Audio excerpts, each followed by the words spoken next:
the now and the then, where the story starts and never ends. Tune in, lean and feel the groove. Every moment, a vibe you can't lose. It's for the culture, by the culture. Braylon got the soul to show you. Breaking it down, lifting it higher. Feel the rhythm, spark the fire.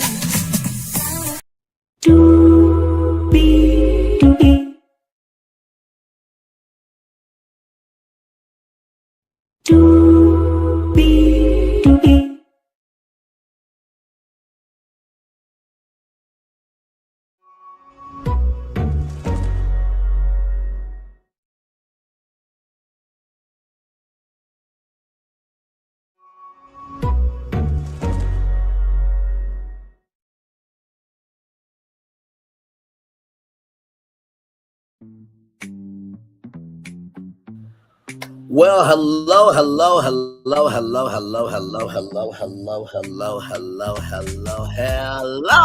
to you, and you. Welcome into another edition of Brayley's Virtual Tour Live.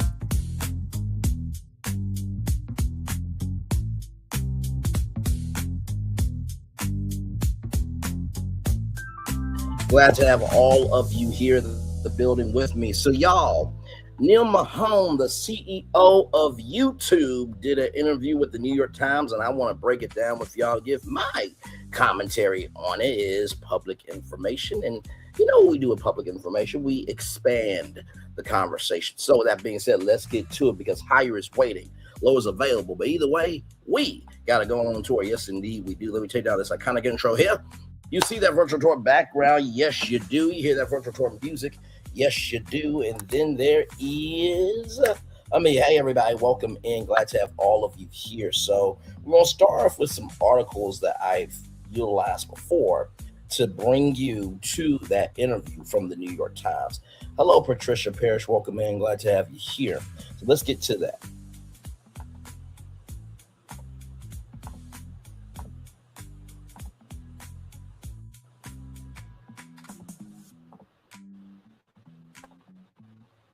So right here, YouTube set rules out return to originals despite TV. Oh, thank you so much, Patricia. That's very kind of you to say that. Thank you so much. Glad to have you here.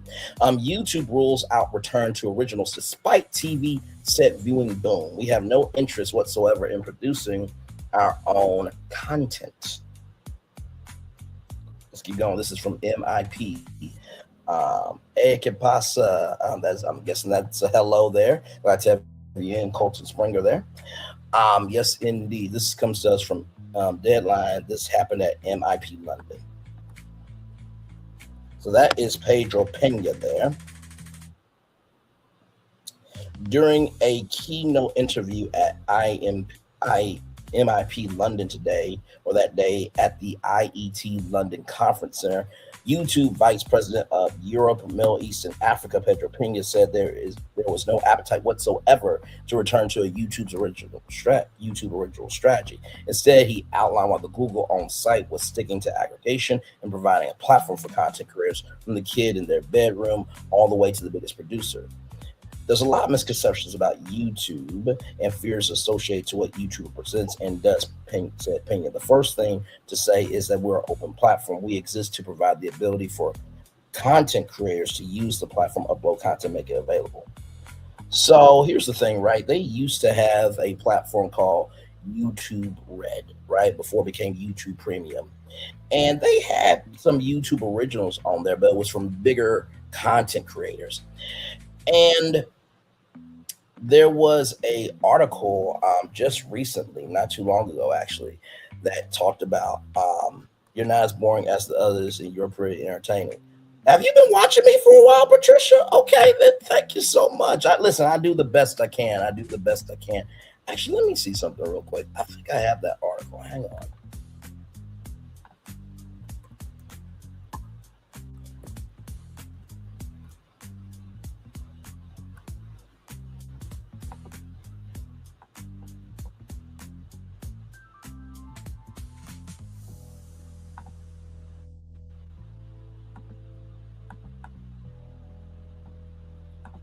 Yep, I got it. Okay. We'll get to that article here in a little bit. Like I said before, they had YouTube originals, right? But it was from bigger content creators. The thing that really gets to me is that, like I said on the thumbnail, you have content creators that have moved off of YouTube, right? You have Mr. Beast, who went to Amazon for Beast Games. You have Liza Koshy, who went to Nickelodeon and Double Dare. She also has hosted Dick Clark's New Year's Rockin' Eve on ABC. You have Markiplier, who just did a movie called Iron Lung, independent film, and made it do what it do in Hollywood. And then you have Lily Singh, who did an NBC late night show called Little Late with Lily Singh. So it's interesting that Pedro Pena said this statement of there's not an appetite whatsoever to return to a YouTube original strategy when I've pitched YouTube Studio several times, as you're about to see here in a little bit. But let's keep going.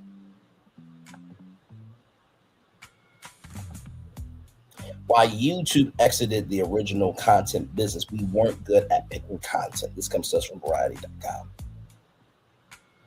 YouTube has tried its hand at funding original content more than once with disappointing results. 10 years ago, YouTube believed it needed to more directly compete with the Netflixes of the world. Robert Cannell, then YouTube's chief business officer, who left to become CEO of Warner Music Group in 2023. In 2015, hired TV veteran Suzanne Daniels to build a slate of original programming available exclusively to subscribers of YouTube Red, later rebranded to Premium, like I said.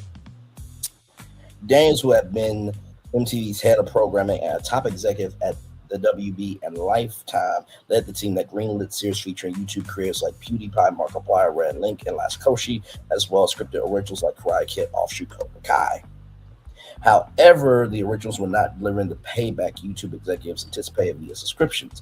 The platform shifted to make YouTube originals available free with ads and attempt to better monetize them. In 2019, YouTube started to exit the scripted game to focus on unscripted fare. Some of its popular series found homes elsewhere. In 2020, Cobra Kai from Sony Pictures Television was picked up after 2 seasons on YouTube by Netflix, will run for another 4 seasons. Step Up, based on the film series, lived on YouTube for 2 seasons, moved to Stars for a third and final season. Then in early 2022, YouTube wound down the originals initiative altogether. Daniels left YouTube that spring. Neal Mohan, who's the CEO of YouTube, who became YouTube CEO in February 2023, says the one-time thesis that was that the platform could give a boost to homegrown creators by financing bigger ticket productions and then share in the upside. What happened, he says, is that popular YouTubers organically began producing premium level content that was as good as anything on TV or other streaming services. Big creators on YouTube are the new Hollywood in that sense because they are producing the content that people want to watch, Mahone says. And so that eliminated the need for us to do anything in that regard because our careers were doing it on their own. So here's the thing with that, right? At the beginning, middle, end of the day, I think that you all thought that your platform was big enough to produce originals. It was, but it wasn't. See, YouTube is a amplifier, right? And what do I always say about linear television? Linear television showcases what people can be curious about. Streaming reflects what people embrace. Linear TV showcases what people could be curious about. Streaming reflects what people embrace. Linear television showcases what people could be curious about. Streaming reflects what people embrace. So, with Netflix showcases what people could be curious about. Streaming, you guys, YouTube reflect what people actually embrace. YouTube showcases what people are curious about. YouTube reflects what people embrace. Netflix showcase what people could be curious about, and YouTube reflects what people embrace, right? So that is the T on that. Now, I want to bring up an article that I did talk about very recently here.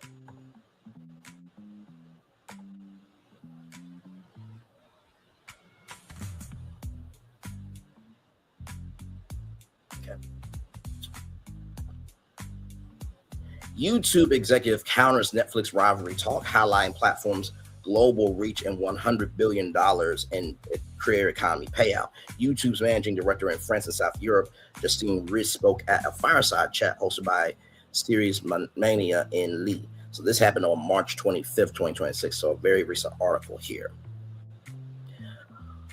A week after Netflix co-CEO Ted Sarandos called YouTube a straightforward direct competitor, the platform's managing director in France and South Europe, Justine Riz, proved him right as she unpacked YouTube's strategy in the content business and global reach. For example, one of those YouTube shows was Pop the Balloon. You guys remember that? Now, Pop the Balloon is still popping on YouTube, but it was canceled after one season.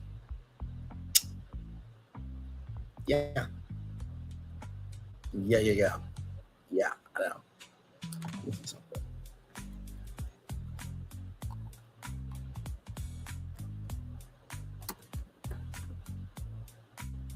Let me see something real quick.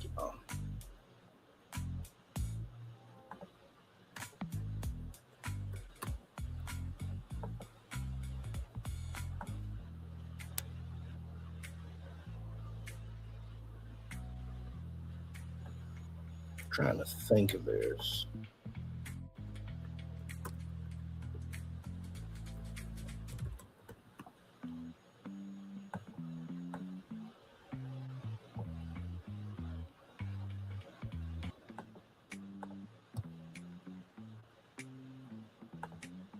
So, with that being said, here's an article here just to show, right, who's made the jump to Netflix. Haters back off. Y'all know who that is. That is the one and only Colleen Ballinger, who had Miranda Sings, Coco Melon on YouTube, explained. Vox Media had the company behind the website and popular YouTube channel has long produced the series Explain that and to YouTube, Netflix rather. Oddballs, Odd Ones Out, and Netflix first confirmed that they were teaming up to bring their popular anime YouTube or a brand new show called Oddballs, the digital mating circus. In 2024, Netflix made an unconventional deal with animation studio Glitch, which has 13 million subscribers. So if you know Glitch, you know SMG4, right? So them. Miss Rachel was on YouTube. Move over to Netflix. Inside, the sideman behind this reality competition series. It began its life on YouTube and moved exclusively to Netflix for a second season. Kill Tony is a live podcast stand-up comedy show that found its feet on YouTube. Son of a Donkey went onto YouTube. Of course, Cobra Kai, Osiris, and Kai.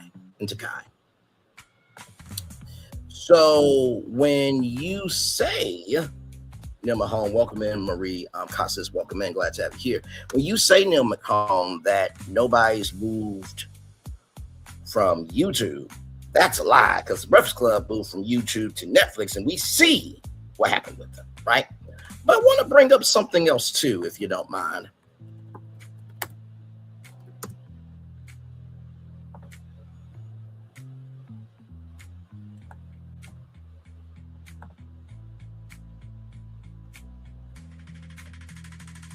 Netflix in talks to air Hot Ones live shows. Netflix is looking to heat up its live television slate.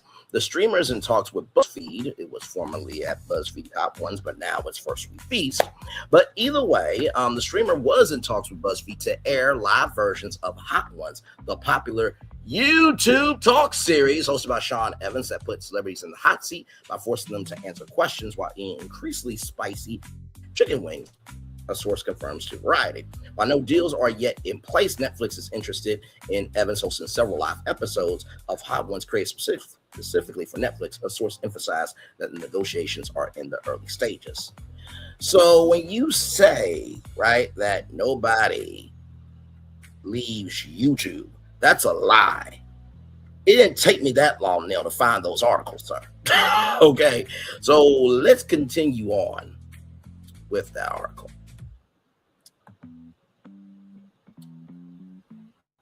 A week after Netflix's co-CEO Ted Sarandos called YouTube a straightforward direct competitor, the platform's managing director in France and South Europe, Justine Riz, proved him right as she unpacked YouTube's global YouTube strategy in the content business and global reach.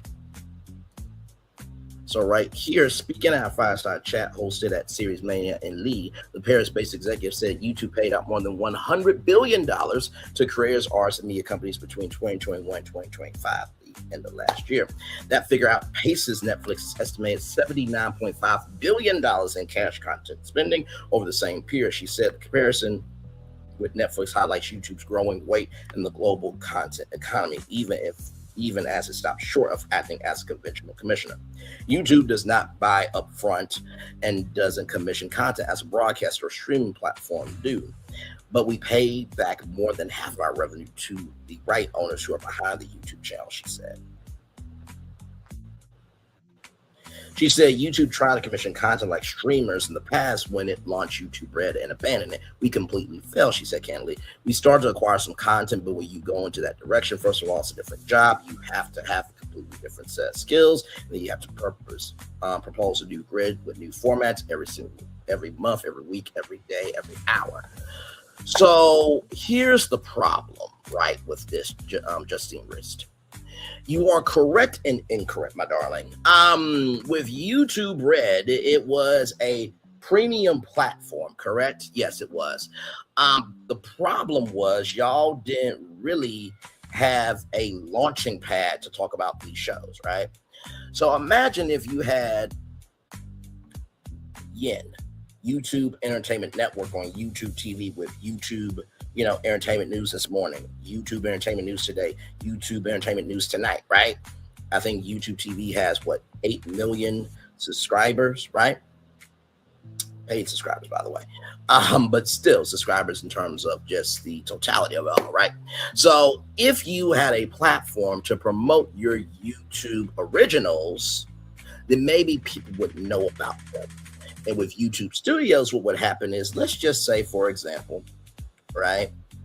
Let's just say Brainley's Virtual Tour Live becomes a original on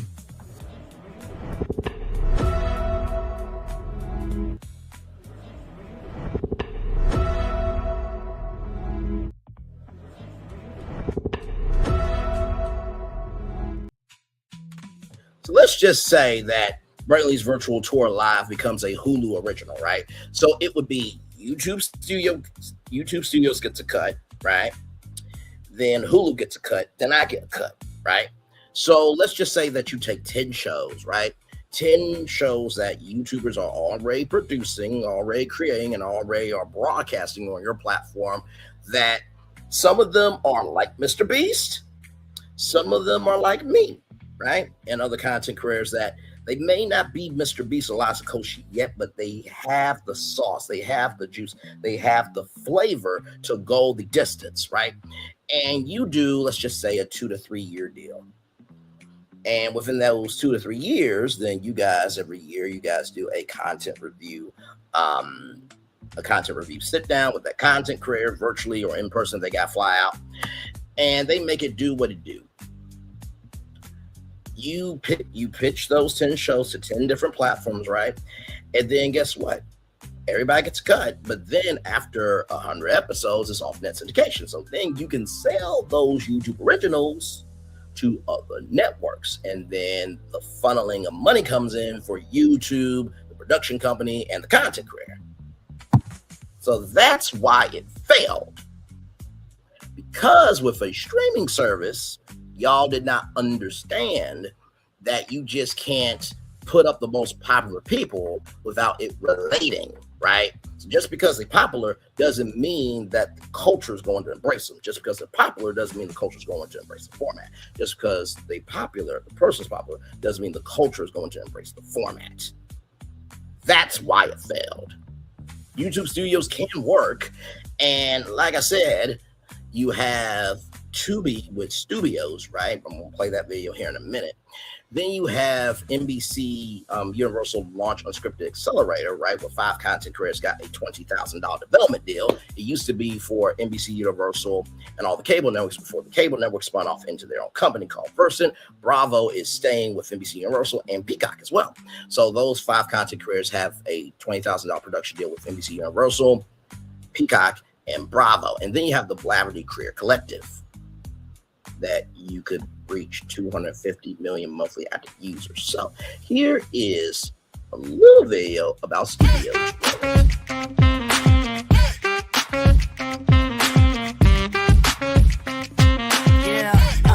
Yeah, we hustle all day. Yeah, we're working, let me play. You know me, work real hard, now we're ready, let's play. Ay, hustle up, yeah.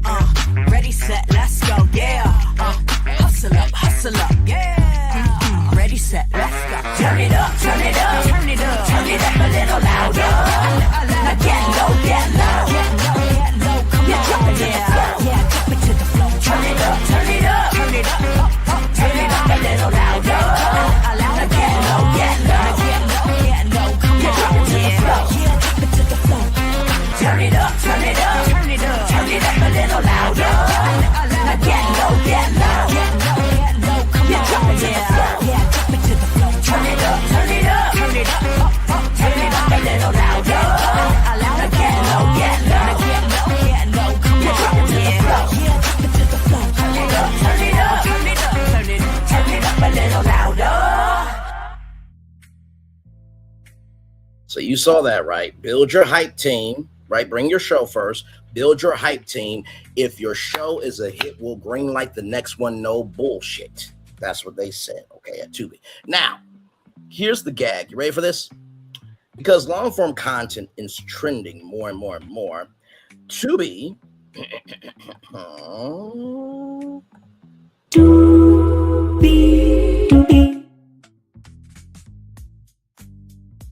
and TikTok just did a partnership.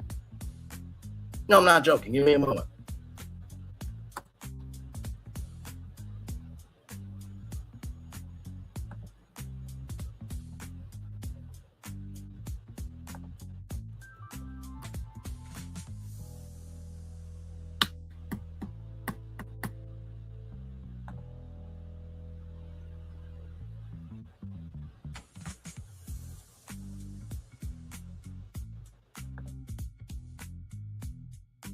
So as you can see here, 67% of U.S. consumers think creators are more authentic than TV. So Tubi is teaming up with TikTok.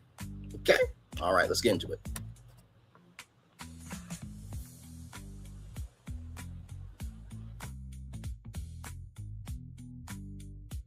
Streaming service Tubi and its parent company Fox are all about creators these days, and a partnership with TikTok will double down on that commitment. The two platforms are united to create a creator-verse incubator that will help creators transition into the realm of long-form programming.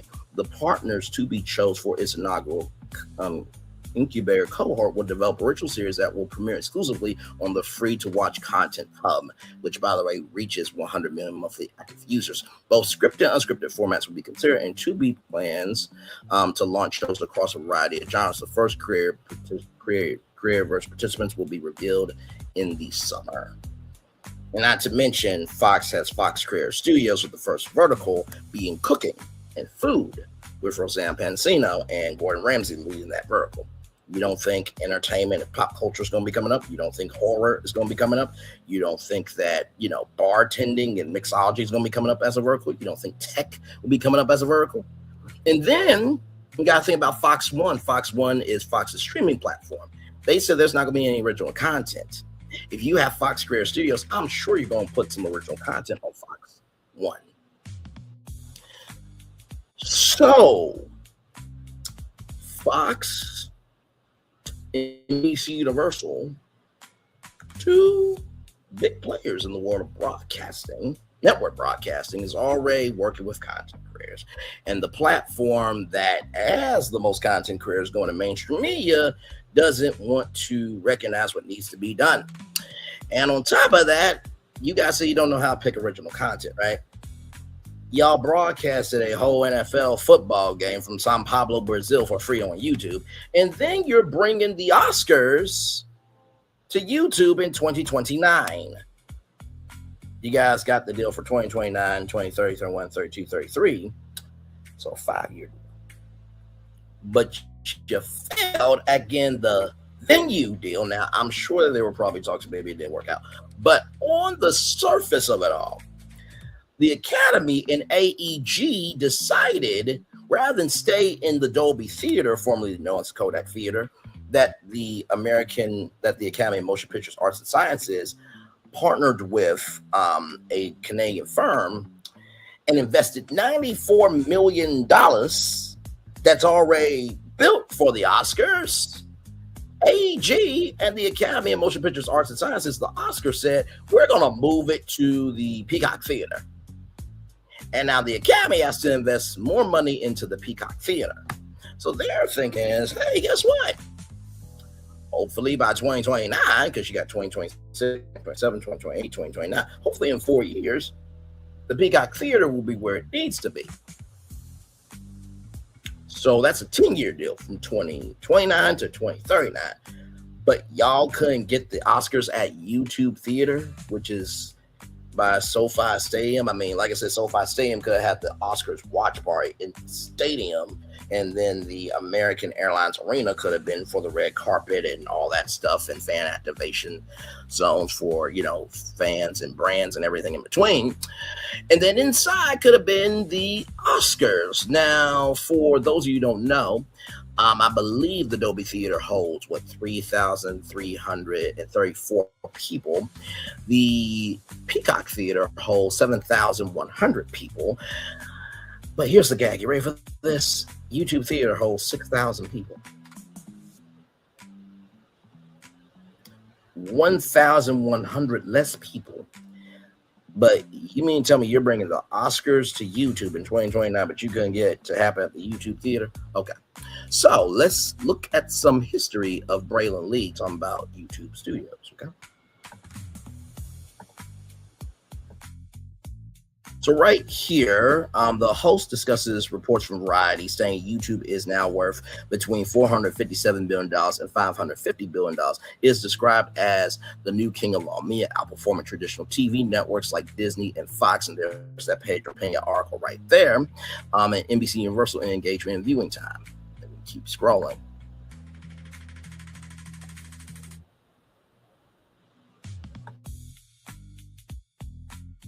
YouTube original strategy. Braylon covers YouTube's past efforts with original content, which were ultimately shuttered in 2022 to allow the platform to refocus on user-generated content and short-form shorts. The vision for YouTube Studios. The host proposes a theory that YouTube could potentially serve as an aggregator or jump-off point for creators, acting as a studio where content is developed and tested before being sold to major streamers like Hulu or Netflix.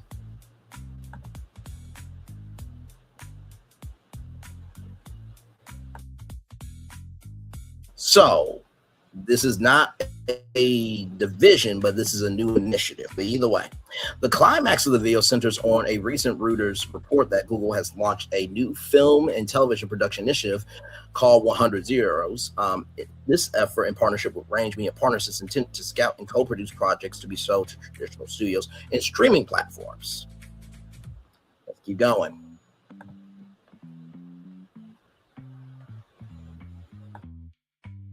YouTube Spaces. The video revisits the history of physical YouTube Spaces studios provided by the company for creators to learn and produce content to illustrate how the company has supported production in the past.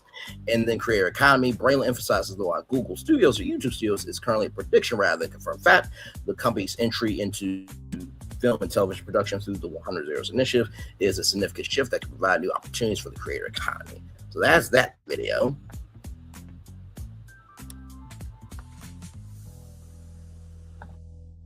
I talked about this 10 months ago. On May 6th of 2025. Let's keep going.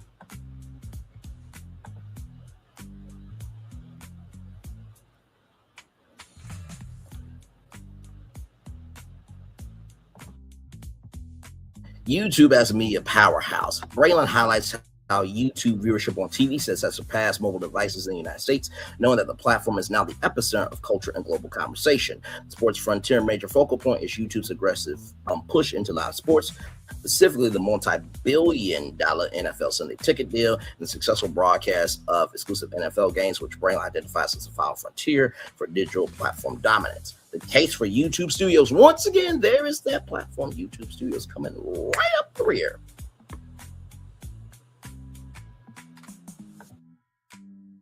Braylon argues that a YouTube studio's model is an inevitability. He believes that this will serve as a great equalizer for content creators, allowing smaller, talented content creators to partner with production companies to license and monetize their work on a larger scale, similar to high-profile creators like Mr. Beast.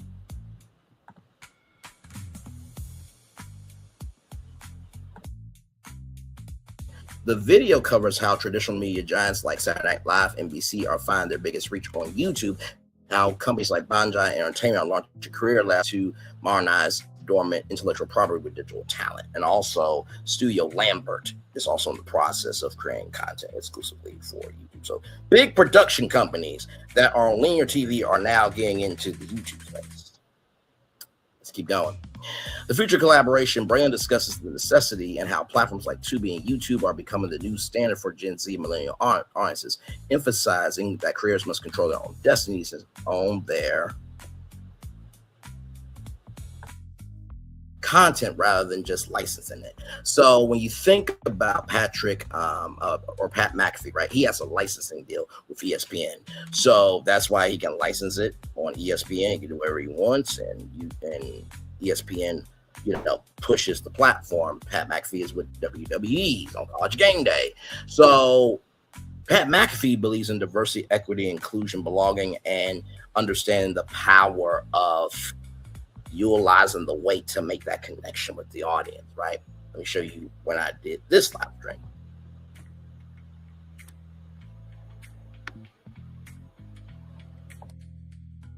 I did this live stream 5 months ago.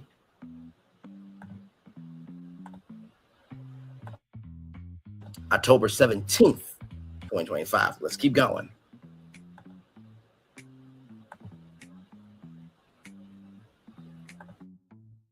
Now, this was talking about the updates to live streaming on YouTube. Let's get into it.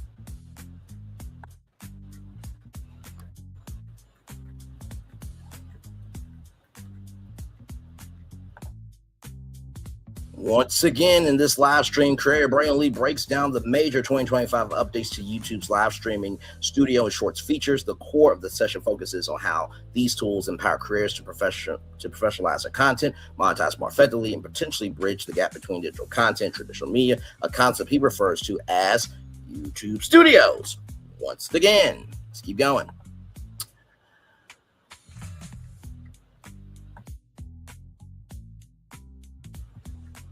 Give me a moment, y'all. There we go. Live streaming enhancements. YouTube is expanding the ability for creators to perform live reactions to other broadcasts and events. Now, that also determines, the wrinkle with that, rather, is will you get a copyright depending on what you are reacting to? That is the question. It also introduces artificial intelligence AI-powered highlights, which automatically generate shareable shorts from compelling moments in a live stream.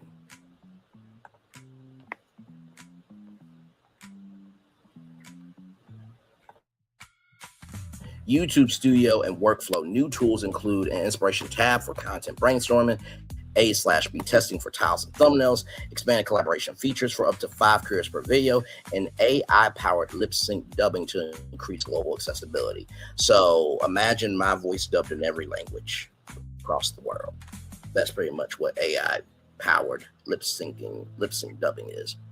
And then monetization and brand partnerships. YouTube is introducing more flexible brand partnership formats. Instead of permanently burning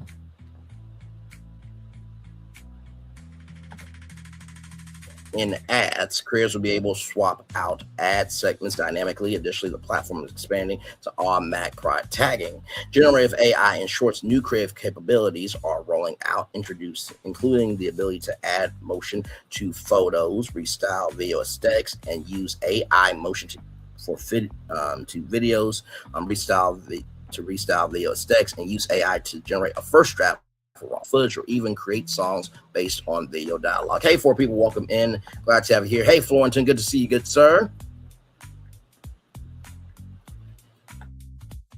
Once again, the YouTube Studios vision. Throughout the stream, Braylon Lee proposes his vision for YouTube Studios, a structured infrastructure where top performing creators can partner with production companies to scale the digital shows into professional properties for TV networks and streaming platforms. He emphasizes that 30% of daily registered users consuming live content.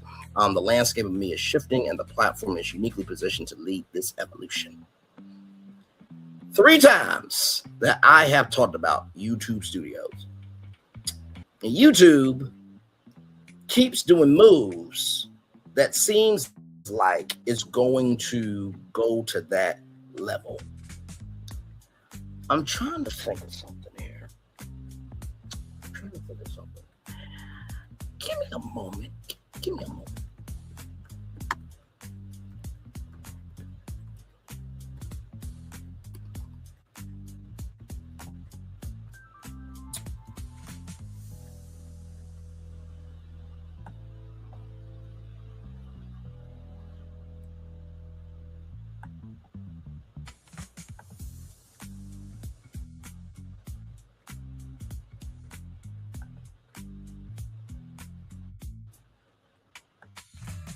Do y'all really want to play with me, huh? Okay.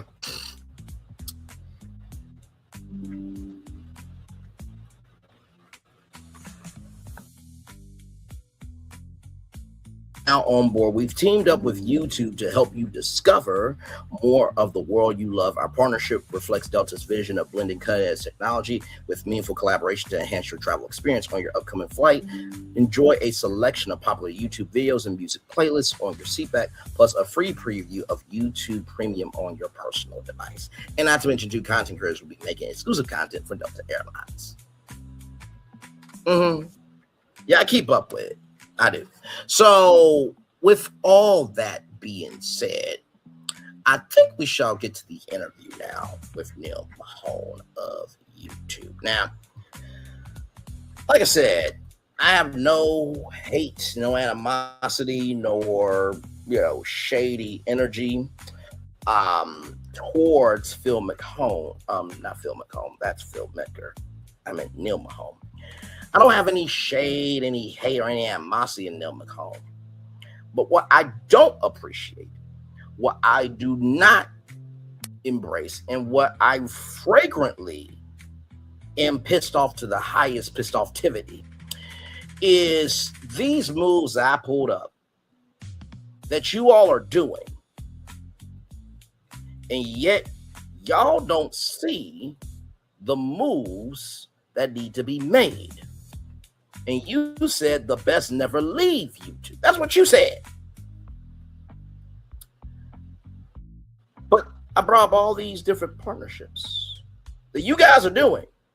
This is all public information. I'm not making up anything because I don't have to make up anything to have a platform. Check my resume before you clock my resume. Okay. And it's just very mentally exhausting.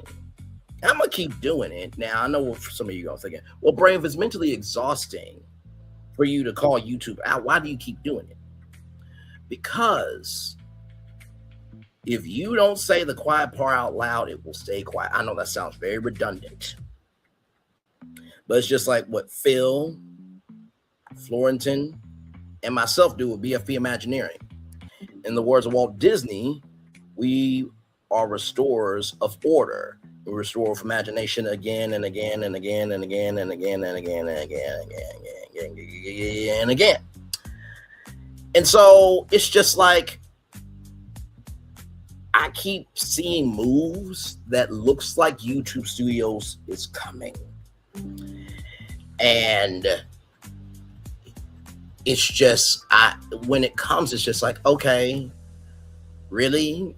It took this long?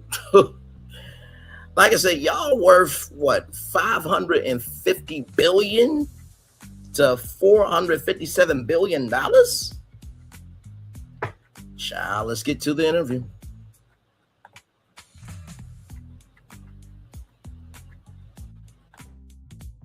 From the New York Times, what is YouTube's dominance doing to us? We asked its CEO. Let's get to it.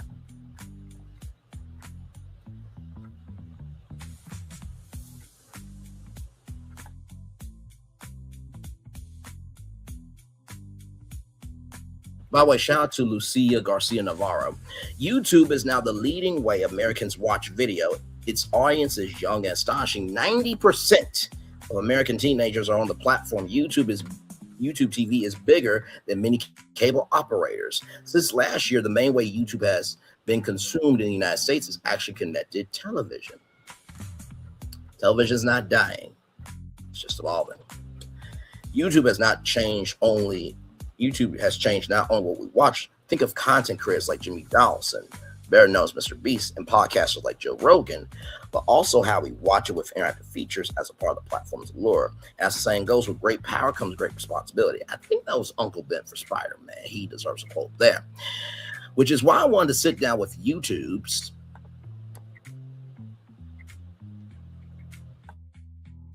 Chief Executive Neal Mohan, who has led the company since 2023 and overseen its rapid growth.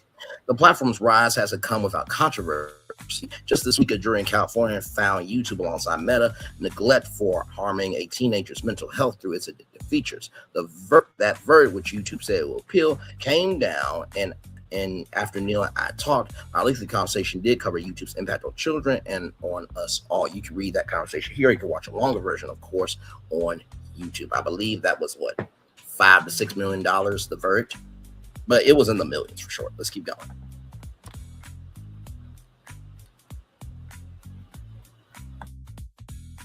I want to start off with a statistic. Mr. Beast, the biggest content creator on YouTube, said that humanity now spends 2% of its waking hours on YouTube. Is the goal to make it 3%? I know Jimmy very well. He and I have not done that math together. Laughs. We measure ourselves by this concept of whether viewers, all of us, the 2 billion people that come to YouTube every single day, are satisfied by their experience. And we have grown. We are the number one streamer. We have an incredibly large podcast platform. And I will watch this conversation on YouTube. Of course, he will.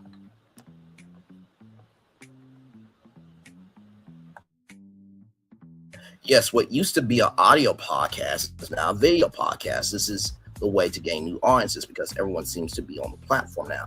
What is it that you think makes shows grow?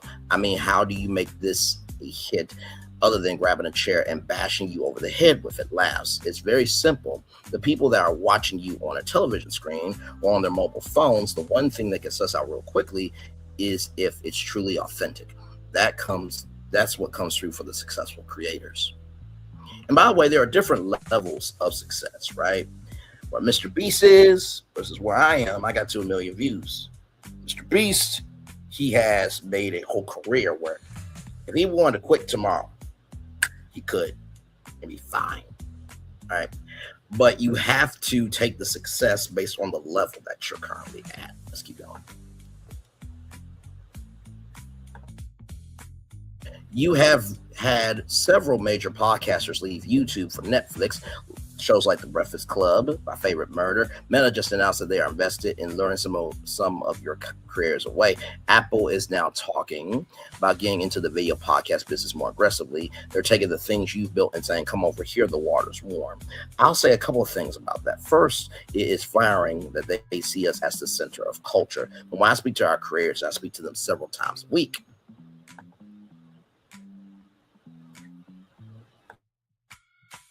What they always tell me is that no matter what they look to do, they understand that YouTube is their home. There will be no Beast games if there weren't Mr. Beast on YouTube. Jimmy knows that. I have not come across YouTubers that completely yank their content off YouTube. I can't imagine why they would do that. And frankly, they're in a position where they can say no to that, right? Because the nice thing about what they built is that there are other places that are so desperate to work with them that they'll acquiesce to what our YouTubers ultimately know is the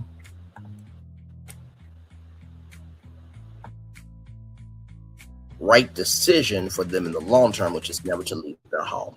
Now, that is true. And I'm glad that Neal Mohan mentioned that there would not be a Beast Games without Mr. Beast on YouTube. But still, they are leaving YouTube to expand. So technically, they are leaving. keep it a buck. There was an interview with Liza Koshy where people asked, like, why aren't you on YouTube? So people have left YouTube, Neal. Listen, I know you speak to content creators several times a week. But hey, like I said, I found all those articles very easily. Let's keep going.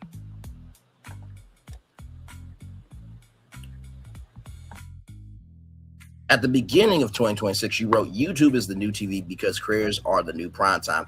I think one of the things that has Hollywood nervous is the question of quality. Prestige TV is something that is hard and costly to make. YouTube is mostly not that. I was looking at all these guys on how to get your videos to do well on YouTube, how to get the algorithm to like you and amplify you. Are you adopting any of them? Not yet, but it's all about tapping into a lizard brain and not about elevating things that have a narrative arc, that have character,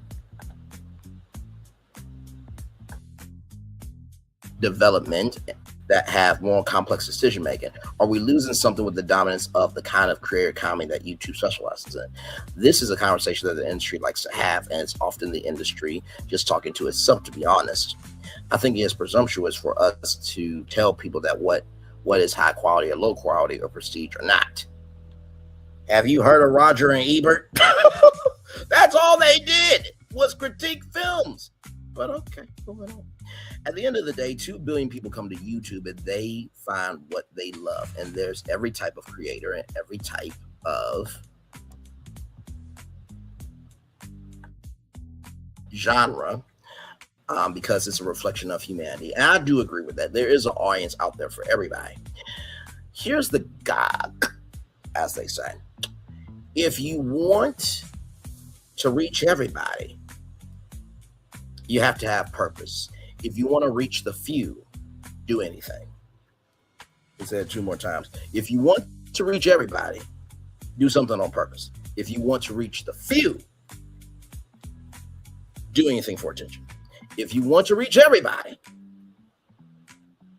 be on purpose. But if you want to reach the few, then just do anything for attention. Back to the article here, back to our interview, back to our show here. We have incredible creators that are producing amazing scripted content in Hollywood, like Elaine King Chow or Kinga Dion, who have built sound stages. I would put that up against any quote-unquote prestige content out there. I would put Miss Rachel. Did I mention Miss Rachel left for Netflix? Yeah, I did. Or Mark Rober or Cleo Abram against any quote-unquote traditional produced content. And the great thing about it is that when the next Miss Rachel, the next Mark Rober comes along, who's even more creative in a different way, they get a shot. They get a shot at it as well, as opposed to someone in traditional media saying, "No, I don't think your idea is a good one or it's low quality." Who are we to say that? Neal, I think you know that when YouTube Originals was around or YouTube Red, y'all had to decide who got an original and who did not. So y'all had to look at the content creator and their history. You had to look at their numbers. You had to look at their media kit to see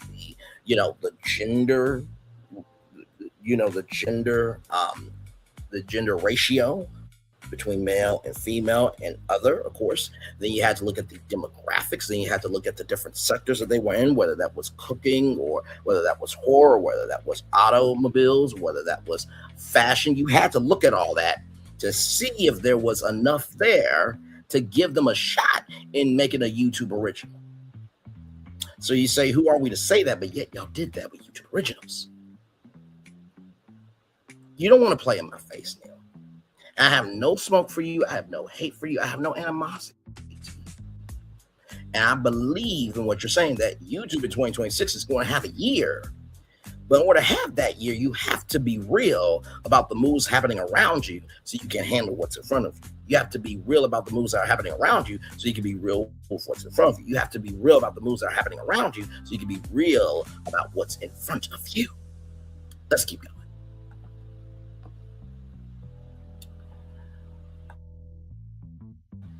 Shout out to this interviewer, Louisa. So content creators are king, but you are moving into you're moving into the traditional purview of the networks. You secure broadcasting rights for the Oscars in 2029 and currently some NFL games. I've seen predictions that this is going to be the death knell for cable and broadcast television because these are such big tentpole events. What is the strategy here? Is it to pick off the biggest events from traditional broadcast television? Is the Super Bowl next? Man, it is really nice when you can relax, relate, and release to know that you've been on it. And it's nice every once in a while when legacy media is clocking that T right along with you. Not, right next to each other, because Louisa doesn't know I exist. But if you follow the red bouncing ball, I think you know the video I'm about to play. One thing to know, two things for sure, that over here on this channel, a lot happens early. Roll. It's a new morning for America's family. Sun's coming up, so make it all that it can be. A lot happens early. I'm Harry Smith. I'm Julie Chen. I'm Maggie Rodriguez. Morning everywhere. Come on, get up. I'm Russ Mitchell. And I'm Dave Price. And it's a little early for this. Right now, this it's a new morning for America's family. Sun's coming up, so make it all that it can be. A lot happens early. Every day's good when you're starting it off right. But whatever happens in the daylight, a lot happens early. Can you feel it? And I say, Good morning, everybody. Are you girls ready for the Jonas Brothers? We have an early show exclusive. Yes. A lot happens early. Dirty. A lot happens Early. The Early Show, weekday mornings on CBS. It's a new morning. Although I have to say to you, Julie Chen Moon, this is a new evening, and to rest of today, Price, Harry Smith, and Maggie Rodriguez, you are absolutely right on this channel. A lot happens early. Oh, I love the show. We damn do over here. Yes, indeed. I was about to say another word, but anyway, moving on. If you think about from a viewer standpoint, especially a younger viewer, their expectation is that when they turn on the TV, all of what they want to watch and engage with is in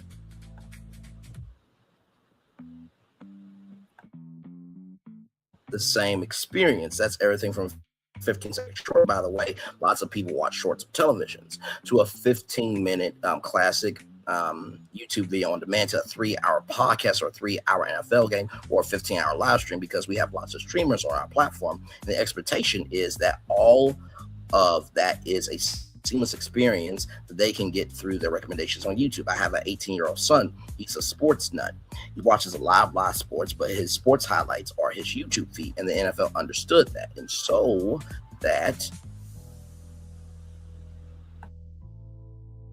led to the partnership. The Oscars was a similar type of conversation with the Academy.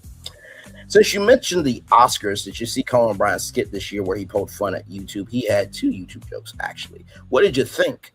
I think Conan is very funny. And actually, he's a YouTuber. He's been on YouTube for a very long time. His Team Coco channel does really well on YouTube.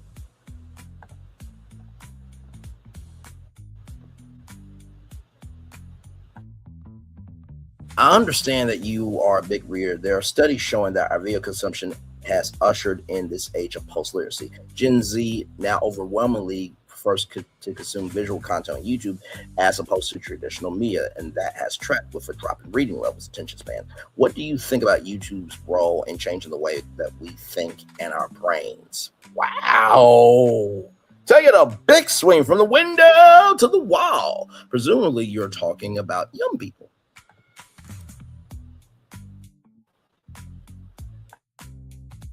My brain too, yeah. I have 3 kids of my own, so as a parent, I think about their development every single day. I encourage my kids to run around and touch grass. I encourage them to read as much as they possibly can. On YouTube, there's content we've described, the young people find entertaining, and they are learning new things on a regular basis.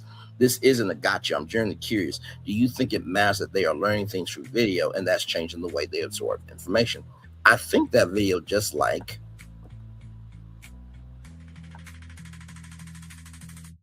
reading, is an important way for people to learn. And when you say the term video, it's like learning visually. Back in the day, we learned in the classroom visually from a teacher. So I do see a lot of learning that happens on YouTube. Actually, teachers tell me that all the time too. My daughter is dyslexic, and YouTube is a huge part of her life. She learns visually. It's been a godsend for her for all sorts of different reasons. So this isn't to say that this is necessarily a bad thing, but it is a thing. I think about it more in the analogy of a library. It's a visual library, but it's a library that has lots and lots and lots of books in it. And the way rather that information or knowledge is consumed or new ways of thinking is communicated is audio visual. And I do think that is an effective way for people to learn. Do I think it's the only way? Of course not. I want to ask you about a lawsuit that's happening where you're currently, along with Meta, being sued by a young woman who says YouTube is addictive and harmful. This is considered a landmark case here in California. Do you feel responsibility to remedy the harm if your site is addicted to people? After Mahone and I spoke, the jury in this case found YouTube and Meta, also known as Facebook, negligent. A YouTube spokesperson told us that YouTube disagreed with the verdict and planned to appeal. I shouldn't comment on that specific trial, as you understand. What I will say is that YouTube is this platform where people go for many different reasons: to blow off,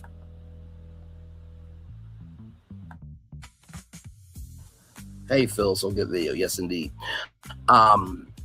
To blow off steam, to listen to their favorite artists, to connect with community, and to learn. So should we be thinking about protecting young people in the digital world as opposed to protecting them from the digital world? Best analogy I can think about is teaching my daughter to ride a bike. It starts with training wheels. You take off the training wheels, and eventually she can ride her bike and be on her own. It's impossible to put guardrails on kids with devices. It's so hard.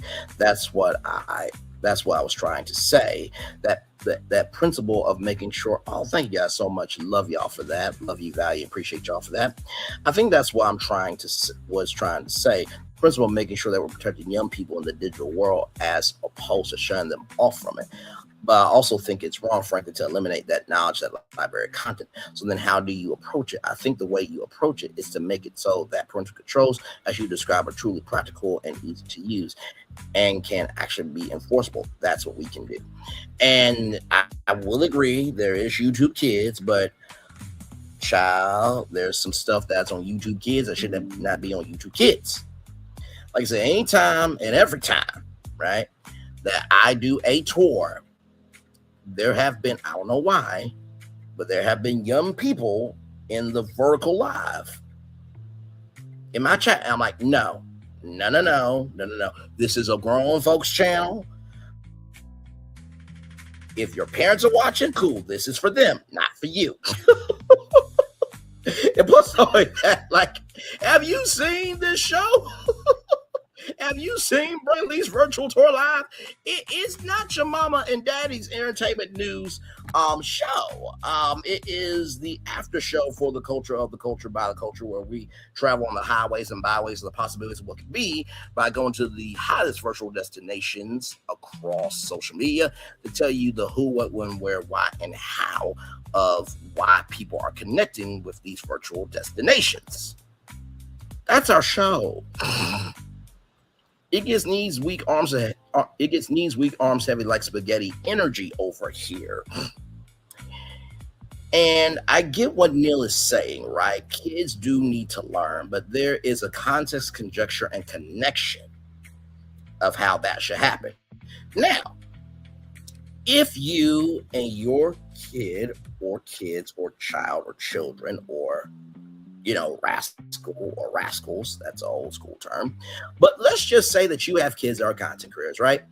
This edition of Brainley's Virtual Tour Live is a great episode of the tour to show them, right? Because I am talking about the creator economy in a context, conjecture, and connection context, conjecture, and connection, rather, that is giving a great weight to what you can learn from this. This is the CEO of YouTube saying what the platform is. There are lessons and blessings and reflections that you could take to apply to your content. That is way different than me being with BFP Imagineering going off about how much of a dumb actual social self Disney is being in their creativity. That's way different. So, Neal, I agree with you, but brother, if we're not responsible for what we do, then the consequences will be reflective in how people consume us. So I just want to add that to the conversation. Let's keep going here.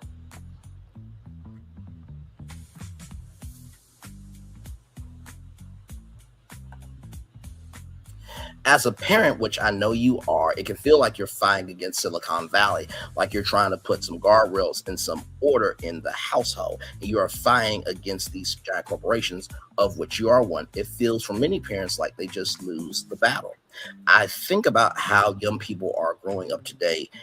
There are amazing things that happen, that access to information, to knowledge, because of platforms like YouTube. I also understand the challenges that you're describing, rather.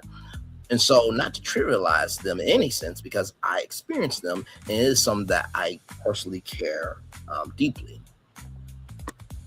about, and it is personal. It's personal to me. Our approach to it is rather, how can we bring all of those awesome experiences, but do it in a way where parents are in control?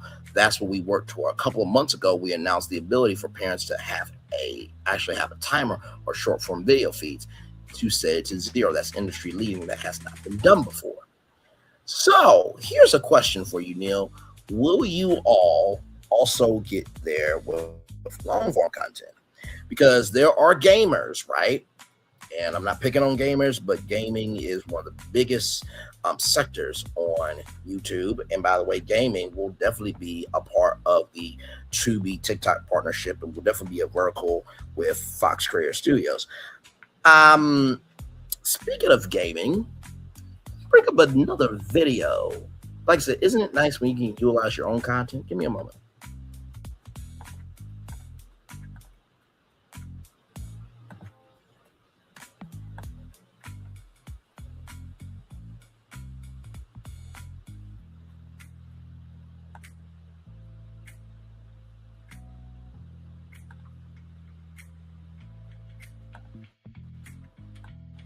Hey, we need a quick revision. Can you send the updated file by end of day? Variety of viewpoints together so that, we're not having to do a big independent outside study to figure out what those desires will be. Customer's never wrong, right? Unless they say we hate their team, then they're wrong. They're rarely wrong, but, if you read X comments, you might see that sometimes they're wrong. Maybe you disagree a little bit. We do love audience participation. We certainly are encouraging that as much as possible. So let's take a question from our virtual audience from the Q&A box. Braylon asked, with Super Nintendo World opening at Universal Epic Universe, would primetime Nintendo e-gaming tournaments ever come to NBC Sports or Telemundo? Very interesting question. I guess, Joaquin, we could start with you. They finished with Telemundo. I'm going to put you on the spot. Good. We're going snake around yeah, we can snake around. I like it. You got first pick. Yeah, that's definitely something that we could explore. Yeah, for sure. Yeah, it's just such an interesting, because it's not a traditional sport in theory of you get out and you see someone on a basketball court or even to the point of a Kentucky Derby, but it is something that gains a lot of popularity. And at the end of the day, I'd imagine if it draws eyeballs, it's still going to pay dollars and cents. Yeah, we've done a lot of esports, different platforms, like Ron was mentioning, YouTube, Twitch, even taking them to non-traditional platforms like broadcast or cable. So yeah, always exploring. Samir, do you have any thoughts on something like that? Yeah, no, same. Whether it's e-gaming, we've looked at, pickleball, drone racing. There's a lot of sort of, different new and emerging sports, and we really take each on like a case-by-case basis. And, who's the audience? How does that compare to our existing audience? Sometimes it's good to have some overlap. Sometimes it's good to have a totally new audience, and we really look at that. And also, what's the right platform? Is this something that we should put on TV? Is this something we should put on streaming? Or if we should partner with for a different platform? But we look at things opportunistically, and especially things like gaming that are really sort of, really at the forefront right now of consumption. It's definitely something they look at a lot. Alexa, I'm curious your perspective, because as someone who does something like a dog show, it's not your typical sporting event, but you clearly have an audience that you're trying to hit, exactly what Ron was talking about, considering the customer. So if you were to produce something like esports, how niche are you making it, and how much are you then trying to distribute and grow the audience simultaneously? Yeah, I mean, I think like the Derby, you want to strike the right balance, right? You want to make the diehards feel seen. You want to make the casuals like learn something. I mean, my approach to any Don't worry, I'm gonna give my commentary at the end of my video. Don't worry. Make There's me a point. smile and make There's it a stick. reason, a So point, if and I a can direction find the right balance while I'm of that playing this through video. storytelling, I think it doesn't really matter what the content is. I like that. Let's go to another audience question right here at CNBC. State your name and your school and fire away. Hi, my name is Nicole Passero. I'm from Montclair State University. I wanted to ask, what is one thing about the industry that you all didn't know before you got started? Oh, that's always an excellent question. Ron, we're going to start with you. I didn't know that content could be consumed, created, and edited from an iPhone, because the iPhone didn't exist when I started in the industry. So that's one thing I would say. And then I'll just use that to say I'm continually amazed and thrilled with how we are constantly evolving and pushing. And you mentioned Epic Universe in the recent question, and that's just a great example of the creativity of our company. I got a chance to see it about a few weeks ago, and a very proud moment to be a part of this company. It's awesome. But I think the creativity, and there really is a spirit in this industry that if someone can think it, it can happen. We do have an Epic Universe piece coming up later in the show, so that's always exciting. I like synergy. That usually is fun when it works out. Samita, what about you? What do you? So I was spending a fortune on sleep supplements that. So I played that video for a very particular reason. Let me explain to you why I have Jimmy Neutron brain blasts, right? You have Super Nintendo World at Universal Studios Japan. You have it at Universal Studios Hollywood. You have it at Universal Orlando. Don't worry, I'll play that Epic Universe commercial here in a minute. You have a partnership with Illumination. You just made Super Mario Galaxy, the Super Mario Galaxy movie, which is coming out literally in 2 days on Wednesday. And I expect a very big April Fool's joke, Illumination and Universal and Nintendo. Otherwise, I'm going to be saddened, disgusted, and ashamed of your behavior. So you have the Super Mario Brothers movie. You have the Super Mario Galaxy movie. Nintendo is evolving to being more of an entertainment company. And you guys have the Legend of Zelda movie coming out with Sony. But here's the gog, darling. You know Studio 1A, the Today Show, Rockefeller Plaza? Right down the way is Nintendo New York. And you mean to tell me that y'all can't just pick up the phone and just say, hey, can we do a Mario Kart World e-gaming tournament live on NBC just for a night? Or even do Mario Kart World Friday Night Live, Get Down, Throwdown for 2 hours live on NBC, just as a test. And you know why I played that video for my dad? He was like, they danced around your question. It is quite sad that they have the resources to do it, but yet they're not executing. Let's continue. Let's continue. Let's continue. Let me play that Epic Universe commercial real quick for y'all. Roll it. Prepare for a journey beyond imagination,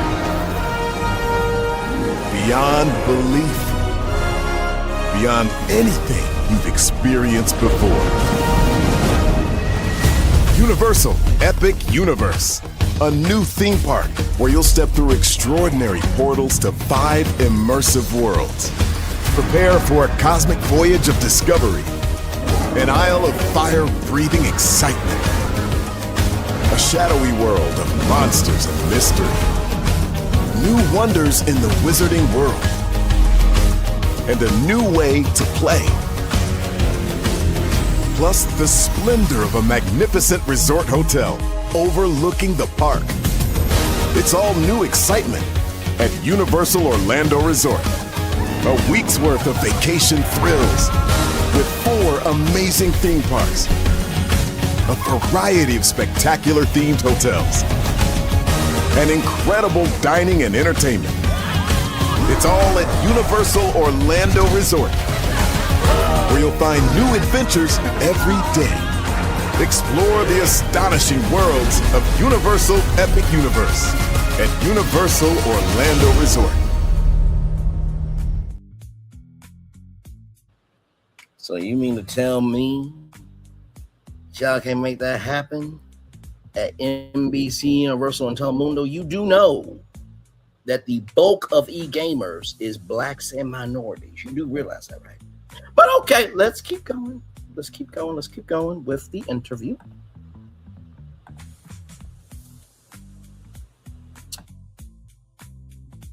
I do want to talk about content moderation because as YouTube has become bigger and bigger, the responsibility becomes, I think, greater. Do you feel that responsibility in terms of how things have shifted and just having a lot more time spent on the site? Every single day, is my top priority in many ways. I'll often say that YouTube is a reflection of what's happening in the world, but what happens on YouTube also impacts the world. That's the motivation behind the responsibility. We are a platform that prides itself on being open without a gatekeeper.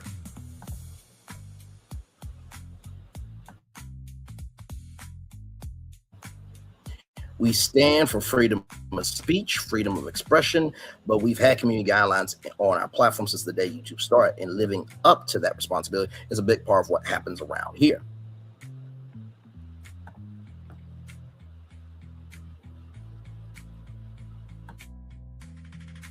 Starting in 2020, YouTube deplatformed a number of accounts for spreading lies. You have replatformed many of them, notably 47. After January 6th of 2021, you had suspended 47's account.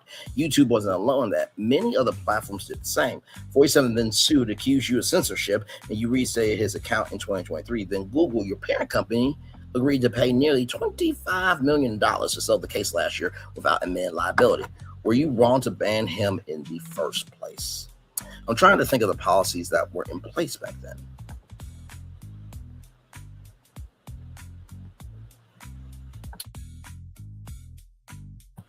Many of those are not in place today. We have a long track record, working with administrations, really on both sides of the aisle. We make our decisions based on what we believe at the moment to be right for the creator ecosystem that we spent the bulk of the time talking about. Here, we strive to write our community guidelines in the best way we possibly can. We strive to be as much of an open platform as we can.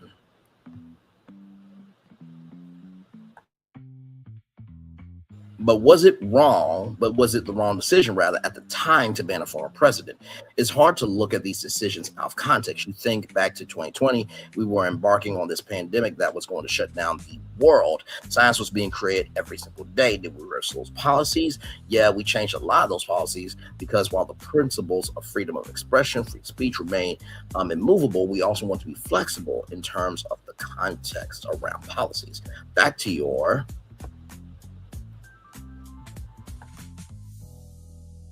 question about around the president's channel in January 6th. I can't remember the very specific policy that was in place then, but that was during that particular time period. Fast forward, a lot of those policies, even independent of the lawsuit, were depreciated policies. So when I took over as CEO, one of the first decisions was to bring that channel back. I'll inform them that the weather is good for a stroll from Nintendo from the Rockefeller Center. Right. And this is the thing too, right? I think during 2020, when the pandemic was going on and people were saying that people weren't, dying in this, that, and the third, I do think that YouTube and all these social media platforms were responsible for what they were allowing on their platform, right? And Y'all know why I always say, wherever we don't confront, we allow. The reason why some lies live because y'all allowed the truth to die. I'm paraphrasing, but I know exactly what I said.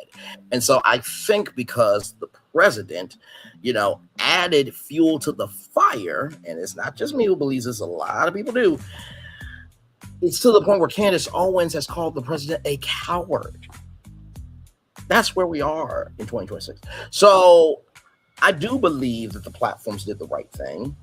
Now, of course, free speech is important, but then again, the president can't get on to Jimmy Kimmel about you can't say this and that, and the third, but yet you want free speech too, right? So it's a very fine line between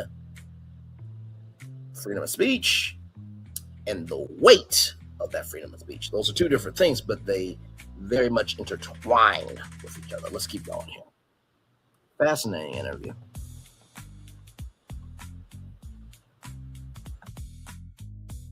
That was your decision. That was ultimately my decision. Yes, the money, should we say, is being used to remodel the White House and pay for 47th ballroom. Do you worry about the optics of that? Again, we're very focused on our creators. There's a lot of discussion, as you know, about how powerful entities in corporate America are dealing with this administration. I'm sure that you're more focused on your creators, but I think that this is a fair question. I don't know the specifics of the ballroom. By the way, people are roasting, gagging, and dragging the logistics of the ballroom, in case you didn't know, or how it's being built. It's going toward a preservation trust. So I do think it's something that's going to be for the country. But honestly, the way I think about it is sort of the way you framed it in the question, which I think it is a way for us to sell old policies. Most of them are not even in place today and focus on the future.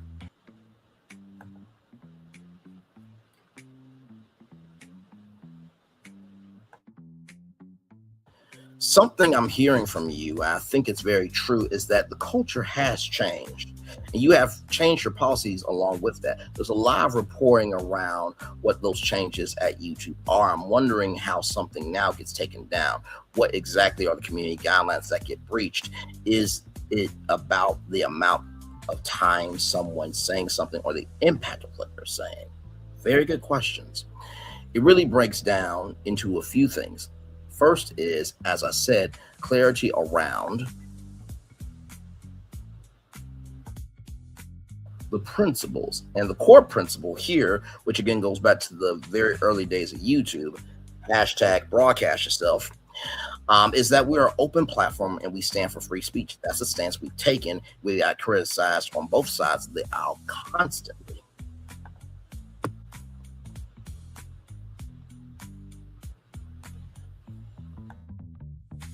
We've seen what free speech abolitionists like Elon Musk and Twitter has become. That's a version of free speech, but I'm trying to understand what your definition is. I guess what I'm saying is that it starts with the principles. We try to hold to this tenet of free speech. So then the question is, how do you write a set of community guidelines that reflect it to the best of our ability? And I always say that's the hard work. That's the job. And the best we can do there is to write them and be transparent about them and do our best to live up to what we actually publish. We are going to get criticized on either side because everyone's going to be happy, because not everyone rather is going to be happy about where that line is drawn. I will agree and disagree. It's not that lines can't be drawn, right? It's about understanding that right is right and wrong is wrong. It's about understanding that just because those big content creators make you money doesn't mean that the ones that are rising up don't matter. But most of all, you cannot have a rising tide that lifts all boats if you're not investing in a current for that tide to rise. Let me say that on the big screen 2 more times. You cannot have a rising tide that lifts all boats if you're not making a current for that tide to rise. You cannot have a rising tide lifting all those boats in terms of free speech if you're not recognizing the different factions, the different sectors, and the different entities that are trying to have a voice, and you're not putting anything in that current to make that rising tide lift all those boats. back to the interview there.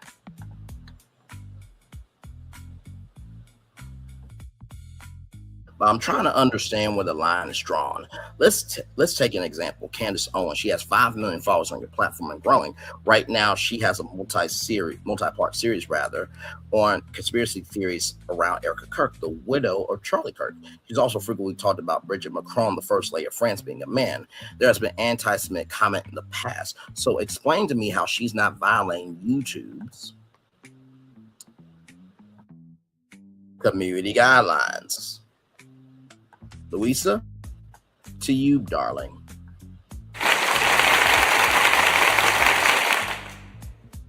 Two more times. One more time.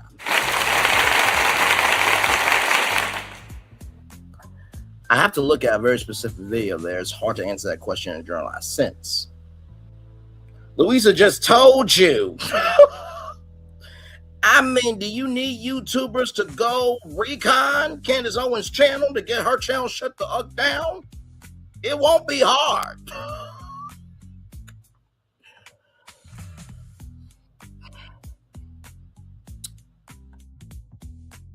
The decisions we make are video by video, and we're able to do that at scale because of the investment in our systems and the people that we have. What I will say is that we do have guidelines around hate speech or harassment. We have guidelines around making sure that kids are protected on the platform around consumer fraud. In general, we try to allow the broadest spectrum of speech as possible. Sometimes it might be speech that people disagree with. You're describing one example. There's probably millions and millions of videos on YouTube that I disagree with and that you might disagree with, but don't have grounds for us to take it down.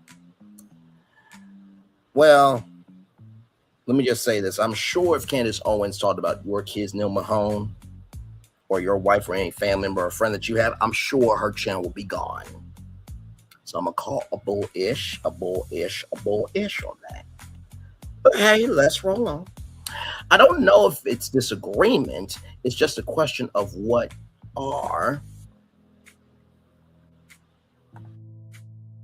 facts, what is truth, what is fair, and what is the responsibility of a platform like YouTube to elevate those things and not things that are unfair, untrue, and possibly damaging. Each one of the channels on our platform, the New York Times channel, the interview channel, you have the editorial standards that you live by, and they are certainly different across the various channels. Our job is to have a set of rules and guidelines. Every channel will draw a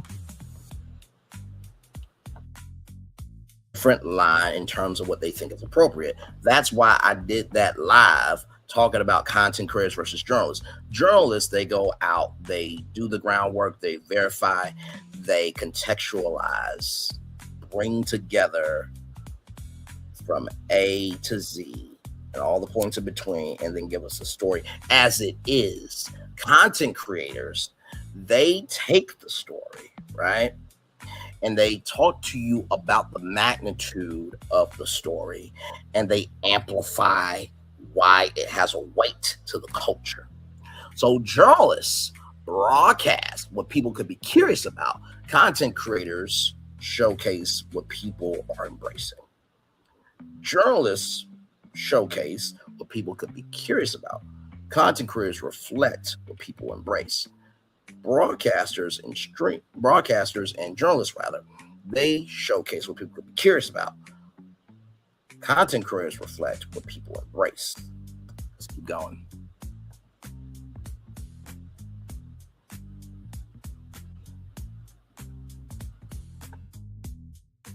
I want to talk about what's coming. You declared a war on AI slop. Now everybody's doing AI slop because Phil Mecker, Florentin, and myself, we're utilizing AI as a resource, not the source. We're utilizing AI as a resource, not the source. We're utilizing AI as a resource, not the source. Let's keep going. But you're also handling creator tools to use AI, but you're also handing creators rather tools to use AI. How do you distinguish between a creative AI video and slop? I don't think that this is a solved question by any means, and frankly, the rate at which AI is impacting all of our lives, the ground beneath that question is changing on a weekly basis, if not faster. But I have this very firm conviction that it will never replace human creativity.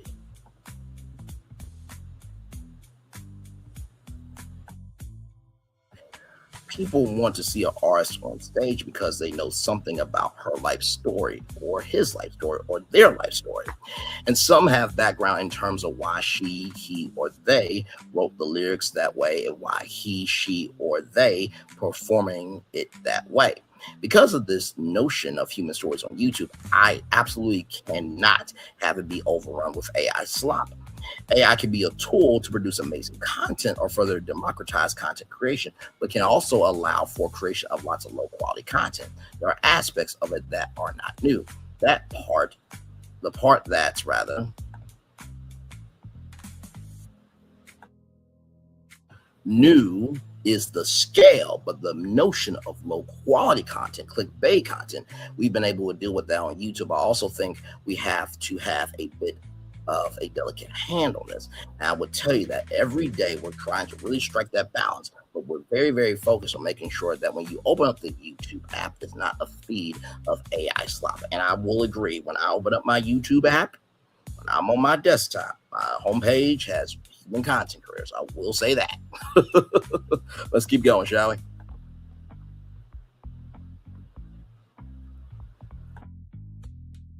Right now, you have a little stamp when AI has been used on something. Is that enough?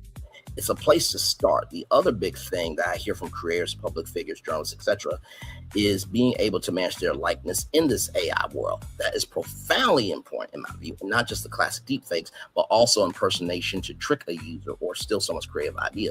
Those things will not get solved with an AI label. The big picture question around, well, if a video can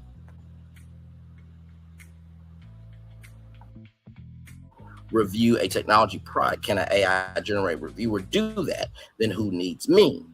I really believe, I could be naive on this, that what shines through on YouTube is that human connection, what that person stands for. Just like in your case, people understand what the interview means. They know how Lou is going to approach it. And I don't just think that's going to get swapped by AI. Now, here's a question that I think is very reflective of every content creator, every independent artist, and everybody who's trying to be somebody.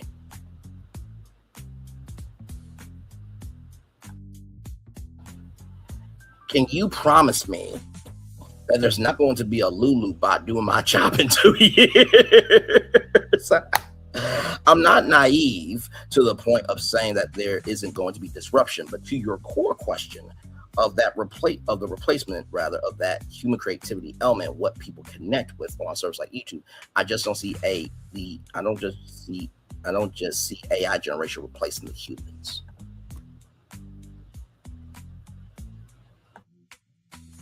This interview has been edited and condensed from 2 conversations. Listen to and follow the interview on Apple Podcasts, Spotify, YouTube, iHeartRadio, or Amazon Music. I think it's also on Spotify, not Spotify, but because I already mentioned Spotify, I meant Napster.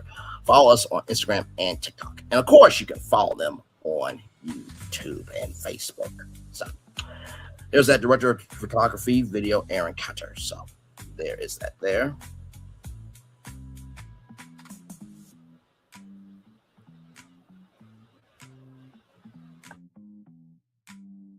And I will read this here from Lua Garcia Navarro. As I told Mr. Mahone in this interview, as the parent of a teenager, avid user of online media, sometimes I can sometimes feel rather like I'm standing alone against all the power of Silicon Valley, trying to curb the effects of our digital lives on my child and myself. In short, I have a deep respect and appreciation for the way YouTube is innovating and a deep curiosity over what their dominance means for our brains, our democracy. It's rare these days to be able to sit down for a powerful tech and media CEO and ask tough questions. And I found Mr. Mohan was willing to engage on the thorny issues of our time. How has YouTube impacted your life, and how do you think is Shamari content? Let me know all your thoughts in the comments. I think us three, we've used AI in the way major companies have begun using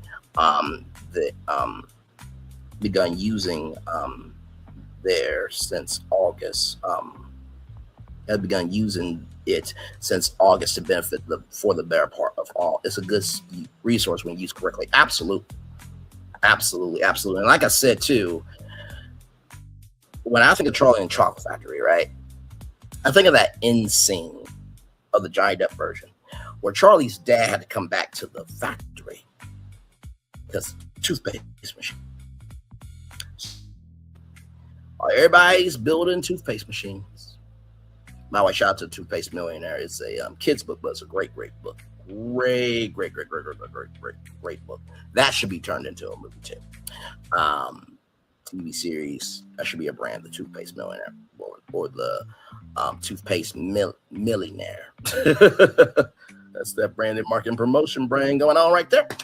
But with that being said, while Hollywood is building these toothpaste machines of AI, myself, Phil, right there. Okay. You see technology can be fun, right? Right there. Phil. Oh, hang on. Let me do this, right? Y'all can see we have fun over here. Right there. Okay, there we go. Right there. So Phil, y'all see my finger, and Florian right there, and myself, and everybody else, we are studying the toothpaste machines. So that way we could come back and be the legends that we are. With that being said, I'm going to talk to Karen now because we've done the whole show for over an hour. Yes, we have. Woo! Talk about breaking down a whole interview. Very well done to Louisa from the New York Times, and shout out to Neal Mohan for sitting down with her and giving that much. You know what I mean? So shout out to all of them for that. So Phil and Florian, and to everybody in the house, what did you think of my breakdown of the Neal Mohan interview with Louisa from the New York Times? What did you think about the articles that I found to supplement and to elevate and to amplify this conversation? And also, too, what did you think of my own content showcasing the diversity, equity, inclusion, belonging, and the connection that YouTube Studios could be a platform?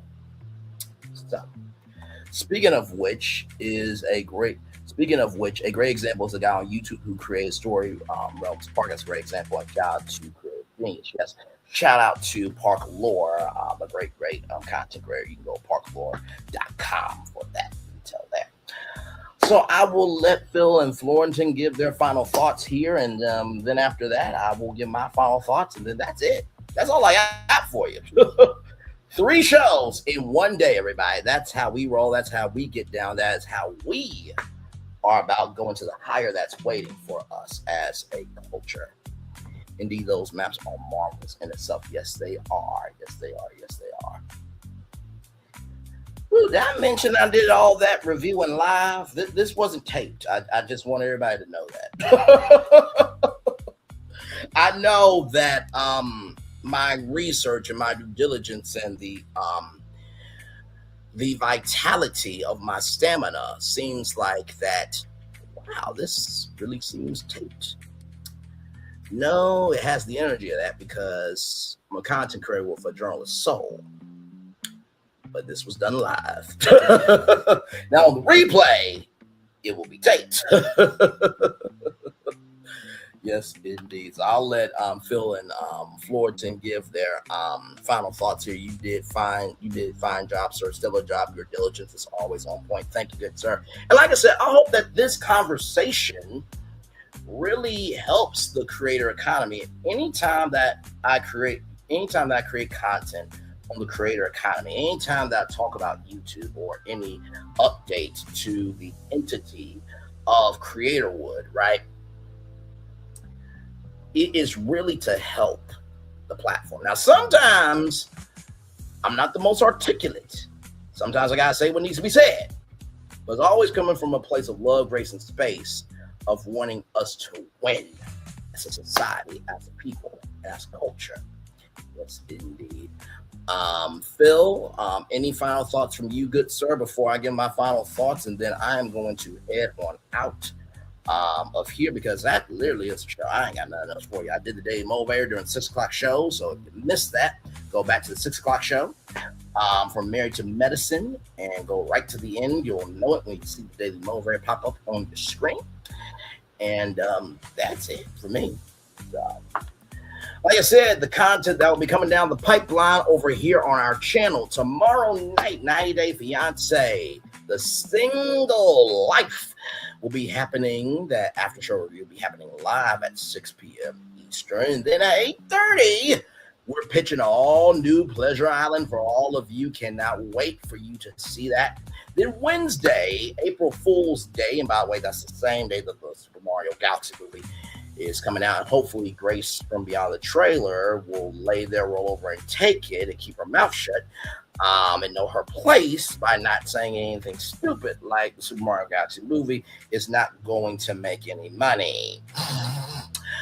With that being said, on that Wednesday, April Fool's Day, we'll be talking about Nick Cannon and Melody Cherie Rogers. We're going to be talking about from a media point of view, a cultural point of view, and a relational point of view. And, I always give love, grace, and space to every interview. But since we have to pick our own battles or choose our own battles or move about the battles we, enter, I wonder how, if anybody's going to tackle this one besides me. We'll get to that on Wednesday at 6 p.m. live right here on YouTube. And then on Thursday, me and Phil have a challenge, of course. Our good friend Florence here loves Frozen Ever After, but we need originality back in the Disney parks. So on Thursday, which I normally don't go out on Thursdays unless there's something in the culture that needs to be talked about, or if there's something that I want to talk about with all of you, our virtual tour family here, me and Phil have a ride that I think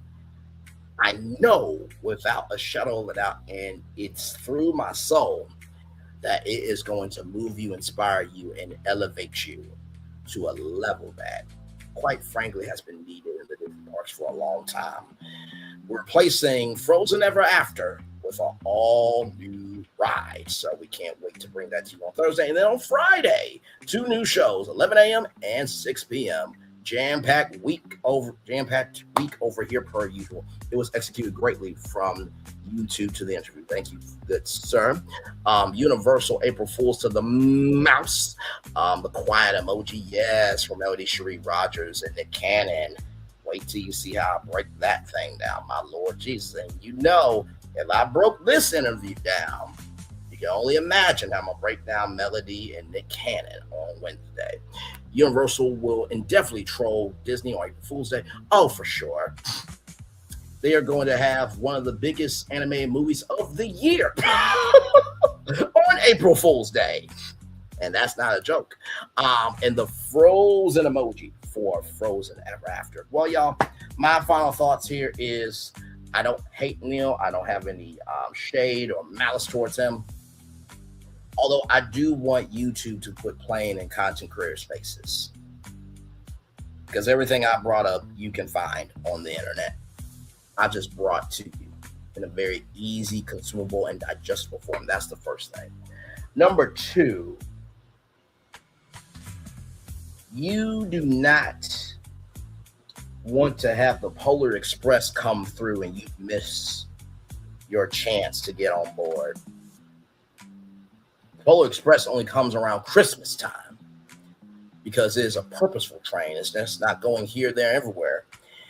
And the moves are happening around YouTube, but it seems like they really don't want to put that, they don't want to really give that golden ticket to get on the train. And finally, what happens when you ultimately must do what people have been sounding the alarm about? I'm going to say this on camera because I think this is a very important point. What happens when you finally do the thing that people have been sounding off about? What do you do when you finally do the thing that people have been sounding off about? Is it going to be as authentic? Is it going to have a weight to the culture? But most of all, will it have a plan to sustain itself? Because of the society we live in, and because we have the marketplace that we have, of course, not if, but when YouTube Studios comes about, or even a partnership like TikTok and Tubi did, where it'll be a partnership with TikTok and Tubi, not TikTok and Tubi, I already said that, double spell. But when it's a partnership with YouTube and Tubi, what do I always say? If what I'm saying ain't true, don't respond to me. But if you do respond to me, it must be damn true to some, it must be true to some damn degree, a fifth, quarter, or a half of it. So just because it may take a while for something to finally be done that people sounded off about, doesn't mean that the energy of what they're sounding off about doesn't have any weight to it. What do I always tell y'all? If you understand the moves that are happening around you, you understand what you're seeing in front of you. If you understand the moves that are happening around you, you understand what you're seeing in front of you. If you understand the moves that are happening around you, you'll understand what you're seeing in front of you. Now, I just want YouTube and Google Know and Alphabet. I did not break into any servers at all. I do not know what is in your email inboxes, your Gmail box inboxes. And I certainly have not bugged any of your boardrooms. But here's the gag, darlings. The more you put out public information, the more I'm connecting the dots. Think about how deep that is. The more y'all put out public information, the more I'm connecting the dots. The more that y'all put out, rather, public information, the more that I'm connecting the dots. What happens when you connect all the dots? Makes a picture. Y'all are making dots to make a picture. I'm just adding the color. But here's where you're gonna get hot. You ready? You don't mind me connecting the dots. You don't mind me filling in the coloring page. But what you cannot stand, what you won't, and what you will never stand for is me showcasing that colored page to the world. Because information is power.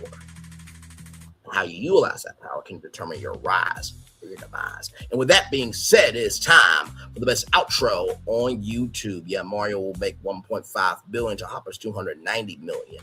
Now that's an April Fool's joke, and I do declare, yes, indeed it is. It's time for the best outro on YouTube. Know what you do and do what you know. Never say you weren't born special, because you were always born a blessing. Trust you may not be where you want to be, but by the end of it, you'll be where you need to be. Do what you've been chosen to do. Well, it's one thing to call yourself. It's nothing to be chosen. One love, much love, all love. I have spent time with you. You have spent time with me. Hopefully, I spend time together, around some great together. And always remember, you're doing radio, television, YouTube, living your best life. Or maybe you're just doing a live stream, putting in your resume to be the creative director of YouTube, the company itself, or YouTube Studios, or YouTubetainment. make sure the replay is not just ready for you to watch it, not just ready for you to listen to it, but for you want to experience it again. I love you. I value. I embrace you all. Always remember, or receive love, you got to give it, or receive love, you got to give it, or receive love, you got to give it. Wherever obstacles you've overcome, where successes you have achieved upon this particular day, I'm extremely proud of you. And I really mean that too. But no one else is proud of you. Be proud of your damn self. Finally, y'all listen. Everything I said tonight was a prediction. Now, don't go try and find them people from YouTube on LinkedIn and contact them and give them this video and say, Braylon keep talking about YouTube studios. So y'all know what y'all doing. Da, da, da, da, da. You know what happens when you hashtag something? It goes to that sector of YouTube and social media. So believe me, this video is now in their algorithm. It may take a minute. Let me tell you something. Every tour I've done has always had purpose. Even though the purpose may not have been magnified to the biggest audience, doesn't mean it didn't have a purpose to be seen. I'm going to say that 2 more times. Just because the tour hasn't been seen to the magnification of how many people could have viewed it, doesn't mean that the tour didn't have purpose. Just because the tour was not magnified to the amount of people that could have seen it, doesn't mean it doesn't have a purpose. Because some tours come back around later on down the line when it's supposed to be time to talk about the weight of what that tour is all about. Commercial break and fireworks coming your way for the day that was, for the day that's come, for the blessings that are on the way for you, me, all of us, as a society, as a people, and as a culture. I feel the love, and I send it right back to you. Good night, everybody.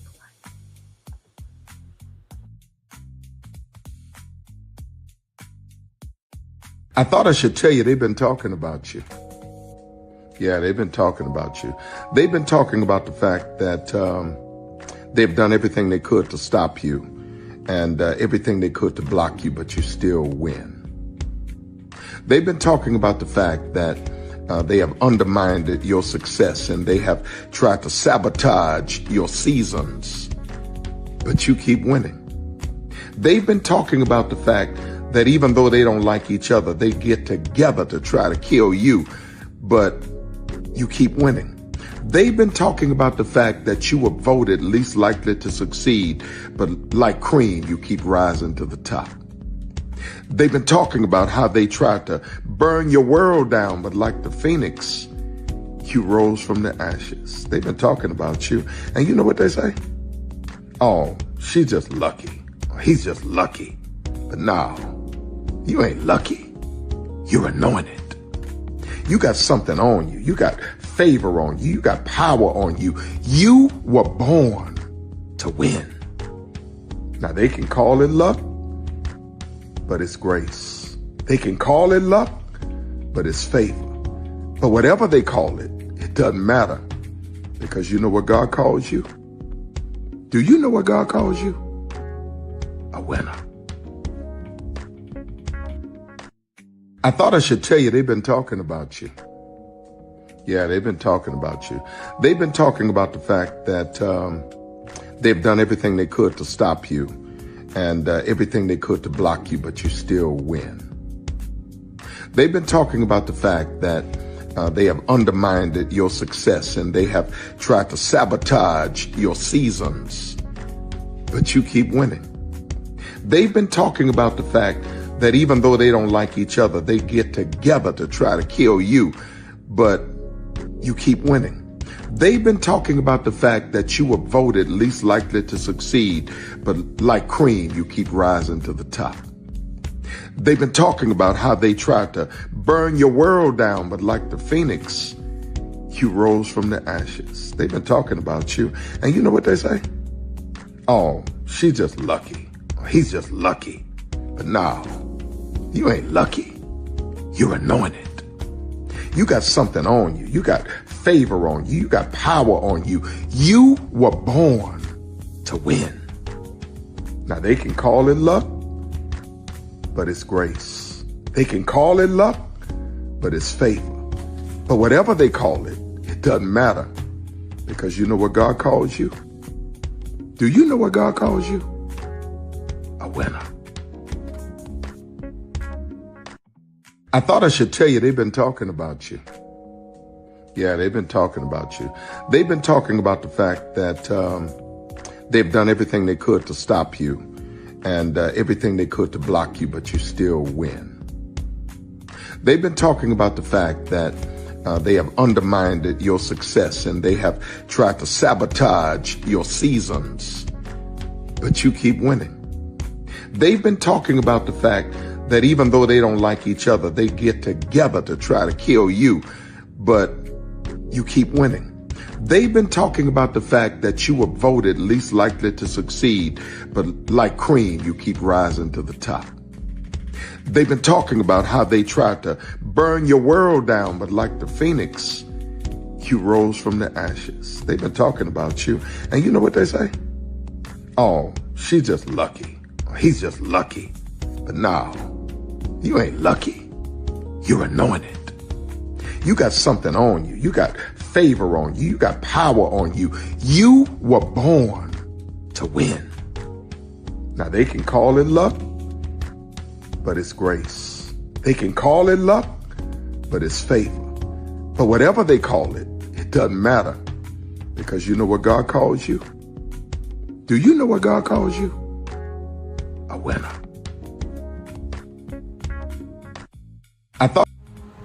Good evening. My name is Mark Woodbury. I'm the chairman and CEO of Universal Destinations and Experiences. Well, we're finally here. Tomorrow we begin a new chapter at Universal Orlando Resort as we open Epic Universe. We built this place for you. I want to thank you, our fans, for your love of our stories, characters, and immersive experiences that inspired this incredible place. Epic Universe represents over 8 years of meticulous planning, immense creativity, and innovation, combined with unmatched craftsmanship and operational excellence on the part of thousands of people who have brought to life the stories and characters that live beyond each of Epic's portals. But it represents so much more. Your love of Universal and the deep connections we've shared together here in Orlando over the past 30 years inspired us to dream bigger and to push the boundaries to create something extraordinary for you and for generations of fans and families to come. And tomorrow, as we open Epic Universe, I can't wait for you to experience this place for yourself. Now it's your turn to step inside, to lose yourself, and to share this place with the ones you love most. As we open this park, we hope your world becomes a little more epic. Tomorrow, Epic Universe becomes yours.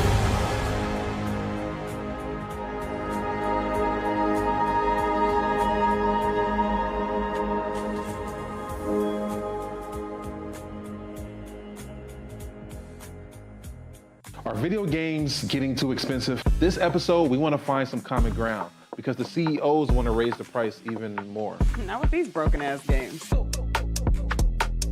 $5 million. That's how much San Andreas costs to make. Is it their fault for selling or our fault for buying? Corporations claim all this stuff. Devs say otherwise. Sports gamers, cozy gamers, whatever you call the people who play Power Wash Simulator. I think it stings a little bit more because I'm spending my actual money and my mom is not. Imagine they get rid of all movie theaters and then charge you the same price to watch the same movie at home. That's like every streaming service. It doesn't have to be the longest of games, but am I having fun with it? This is Lex. I'm Ronell. Let's get right into it.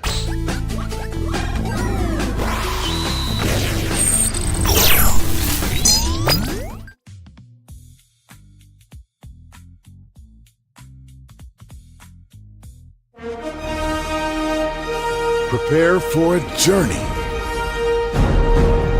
beyond imagination, beyond belief, beyond anything you've experienced before.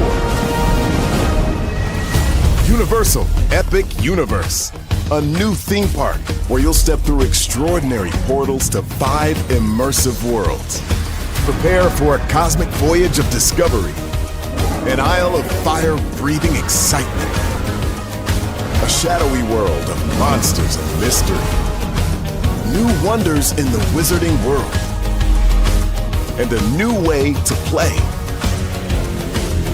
Plus the splendor of a magnificent resort hotel overlooking the park. It's all new excitement at Universal Orlando Resort. A week's worth of vacation thrills with 4 amazing theme parks, a variety of spectacular themed hotels, and incredible dining and entertainment. It's all at Universal Orlando Resort, where you'll find new adventures every day. Explore the astonishing worlds of Universal Epic Universe at Universal Orlando Resort. Because here's the thing, a good streamer can find other content. Because here's the thing, a good streamer can find other content. Because here's the thing, a good streamer can find other content. Because here's the thing, a good streamer can find other content.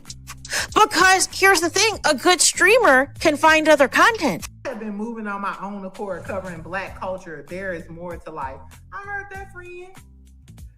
Braylon, shout out to Braylon. Make sure y'all go follow Braylon in case y'all haven't. I love your content. I have been moving on my own accord, covering Black culture. There is more to life. I heard that, friend. Braylon, shout out to Braylon. Make sure y'all go follow Braylon in case y'all haven't. I love your content. I have been moving on my own accord, covering Black culture. There is more to life. I heard that, friend. Braylon, shout out to Braylon. Make sure y'all go follow Braylon in case y'all haven't. I love your content. Child, Braylon been over there doing his thing, minding his GD business, staying out of trouble, trying to get the folks some positive stuff to talk about. Besides lying all the damn time.